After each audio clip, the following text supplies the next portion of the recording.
Hello everyone, আসসালামু আলাইকুম। আজকে আপনাদের জন্য হাজির হয়েছি নতুন আরও একটি রেসিপি নিয়ে। আজকে শেয়ার করব আলু ও আটা দিয়ে মুখে স্বাদ লেগে থাকার মতো একটা নাস্তার রেসিপি। ঘরে যদি মাত্র 2টি আলু থাকে তাহলে খুব সহজেই এই মজার নাস্তাটা তৈরি করে নেওয়া যাবে। এই নাস্তাটা খেতে কিন্তু অনেক বেশি সুস্বাদু হয়। এই নাস্তাটা এতটাই মজার যে কাউকে একবার খাওয়ালে সে কিন্তু দ্বিতীয়বার রিকোয়েস্ট করবে নাস্তাটা খাওয়ার জন্য। আশা করছি এই ইউনিক নাস্তার রেসিপিটা আপনাদের সবার কাছে বেশ ভালো লাগবে। ভালো লাগলে প্লিজ ভিডিওতে একটি লাইক দিয়ে চ্যানেলটি সাবস্ক্রাইব করে রাখবেন। নাস্তাটা তৈরি করার জন্য প্রথমেই এখানে আমি মিডিয়াম সাইজের 2টা আলু নিয়েছি। এই আলুগুলোর খোসা আমি আগেই ছাড়িয়ে নিয়েছি। নাস্তা তৈরি করার জন্য এই আলুগুলোকে আমাদেরকে একটা গ্রেটারের সাহায্যে গ্রেট করে নিতে হবে। সেজন্য এখানে আমি একটা গ্রেটারের সাহায্যে আলুগুলোকে গ্রেট করে নিচ্ছি। আপনারা চাইলে এই কাজটি বটি কিংবা ছুরি দিয়েও করে নিতে পারবেন, কোনো সমস্যা হবে না। তবে খেয়াল রাখতে হবে আলুগুলো যেন একদম চিকন করে কেটে নেওয়া হয়। ভিউয়ার্স, আলু দিয়ে যদি সহজভাবে নাস্তা তৈরি করতে চান তাহলে আজকের নাস্তাটা ট্রাই করতে পারেন। ভিউয়ার্স, দেখতেই পাচ্ছেন এখানে কিন্তু আমার 2টি আলুই গ্রেটারের সাহায্যে গ্রেট করে নেওয়া হয়ে গিয়েছে। এবার এই আলুগুলোকে আমি অফ ক্যামেরায় পানির সাহায্যে ভালোভাবে ধুয়ে নিয়ে তারপর পানি ঝরিয়ে নিব। এদিকে চুলায় আমি একটি প্যান বসিয়ে দিয়েছি। এরপর এই প্যানের মধ্যে দিয়ে দিলাম 2 টেবিল চামচ পরিমাণ রান্নার তেল। তেলটা যখন ভালোভাবে গরম হয়ে যাবে তখন আমি এই তেলের মধ্যে ফোড়নের জন্য দিয়ে দিলাম হাফ চা চামচ পরিমাণ গোটা 5 ফোড়ন। এখন একটা স্প্যাচুলার সাহায্যে নেড়েচেড়ে কিছুক্ষণ ভেজে নিচ্ছি। নেড়েচেড়ে কিছুক্ষণ ভেজে নেওয়ার পর এরপর আমি এর মধ্যে অ্যাড করে দিচ্ছি 1 টেবিল চামচ পরিমাণ রসুন কুচি। এরপর অ্যাড করে দিচ্ছি 3টি মাঝারি সাইজের পেঁয়াজ কুচি। তারপর একটা স্প্যাচুলার সাহায্যে নেড়েচেড়ে এই পেঁয়াজ রসুনটাকে কিছুক্ষণ ভেজে নিব। কিছুক্ষণ পেঁয়াজ রসুনটাকে ভেজে নেওয়ার পর এরপর আমি অ্যাড করে দিব আগে থেকে গ্রেট করে রাখা আলুগুলো।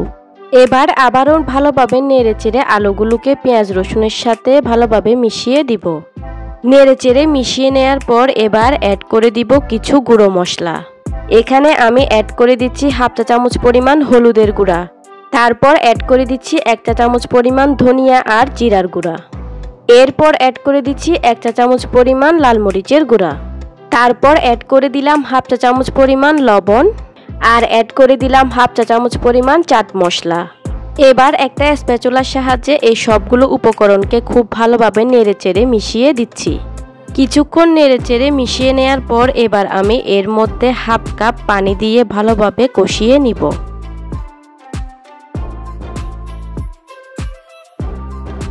দেখুন এই পর্যায়ে কিন্তু পানিটা শুকিয়ে গিয়েছে আর আলুটাও ভালোভাবে কষিয়ে নেওয়া হয়ে গিয়েছে। এখন এটার মধ্যে আমি অ্যাড করে দিব 1.5 কাপ পরিমাণ পানি। আবারও ভালোভাবে নেড়েচেড়ে মিশিয়ে নিচ্ছি। দেখতেই পাচ্ছেন নেড়েচেড়ে মিশিয়ে নেওয়া হয়ে গিয়েছে। এখন এটা ফুটে ওঠা পর্যন্ত অপেক্ষা করব। দেখতেই পাচ্ছেন ঝোলটা আমাদের খুব ভালোভাবে ফুটে উঠেছে। এই পর্যায়ে কিন্তু আলুগুলোও সিদ্ধ হয়ে গিয়েছে যেহেতু এগুলো গ্রেট করা। এখন এটার মধ্যে আমরা আটা অ্যাড করব। এবারে এটার মধ্যে আমরা অ্যাড করে দিব উঁচু উঁচু করে 1 কাপ পরিমাণ আটা। আমি এখানে উঁচু উঁচু করে 1 কাপ পরিমাণ আটা নিয়েছি। আটার পরিবর্তে চাইলে আপনারা এখানে ময়দাটাও ব্যবহার করতে পারবেন। আবার চাইলে চাউলের গুঁড়াও ব্যবহার করা যাবে, কোনো অসুবিধা হবে না। এবার একটা স্প্যাচুলার সাহায্যে সব কিছুকে ভালোভাবে নেড়েচেড়ে একটা ডোয়ের মতো তৈরি করে নিতে হবে। ভিউয়ার্স, আজকে যে নাস্তাটি আমি তৈরি করছি এটা কিন্তু একদমই ভিন্ন স্বাদের। এই নাস্তাটি আপনি আগে কখনোই বানাননি। প্রতিদিন একই স্বাদের নাস্তা না খেয়ে ভিন্ন স্বাদের এই নাস্তাটি অবশ্যই বাসায় বানিয়ে দেখতে পারেন। ভিউয়ার্স, দেখতেই পাচ্ছেন অনবরত নেড়েচেড়ে আমি এই নাস্তার জন্য একটা ডো তৈরি করে নিয়েছি। ডোটাকে চুলা থেকে নামানোর আগে দিয়ে দিব পরিমাণ মতো বাতাবি ধনিয়া পাতা কুচি। ধনিয়া পাতা দিয়ে আবারও ভালোভাবে মিশিয়ে দিব। ডোটা তৈরি হয়ে গিয়েছে। এবার এটাকে চুলা থেকে নামিয়ে একটা প্লেটে ঢেলে নিব। ভিউয়ার্স, দেখতেই পাচ্ছেন ডোটা একটা প্লেটে নেওয়া হয়ে গিয়েছে। এই অবস্থায় এই ডোটা কিন্তু অনেক বেশি গরম থাকে, তাই এটাকে আমাদের একটু ঠান্ডা করে নিতে হবে। 4 থেকে 5 মিনিট পর যখন ডোটা হালকা ঠান্ডা হয়ে যাবে তখন এই ডোটাকে আমি হাতের সাহায্যে খুব ভালোভাবে মথে নিয়ে সফট একটা ডো তৈরি করে নিব। নাস্তাটির জন্য কিন্তু এই পর্যায়ে এই ডোটাকে আমাদের খুব ভালোভাবে মসৃণ করে সময় নিয়ে মথে নিতে হবে।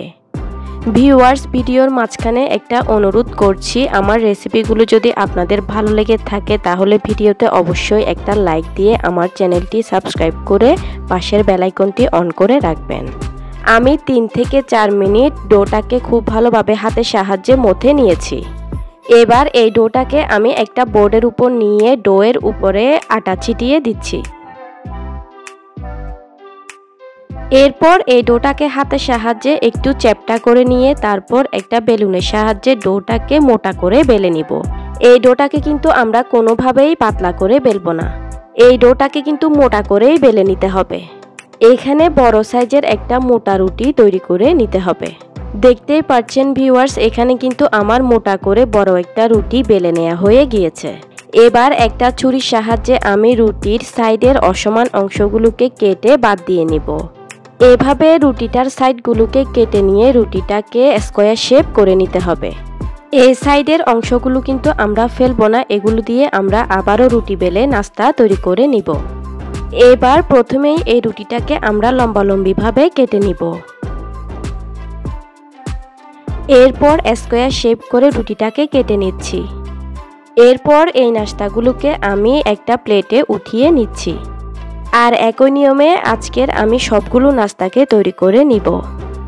আজকের নাস্তাগুলোকে আমি কিন্তু স্কোয়ার শেপে বানিয়েছি, তবে আপনারা চাইলে গোল কিংবা আপনাদের পছন্দ অনুযায়ী যে কোনো শেপ করে নাস্তাগুলোকে বানিয়ে নিতে পারবেন। ভিউয়ার্স, আবারও বলছি, আপনারা যারা যারা আমার এই ভিডিওটি দেখছেন তারা কিন্তু অবশ্যই ভিডিওটিতে একটি লাইক দিয়ে দিবেন। ভিউয়ার্স, এখানে দেখুন আমার কিন্তু সবগুলো নাস্তাই বানিয়ে নেওয়া হয়ে গিয়েছে।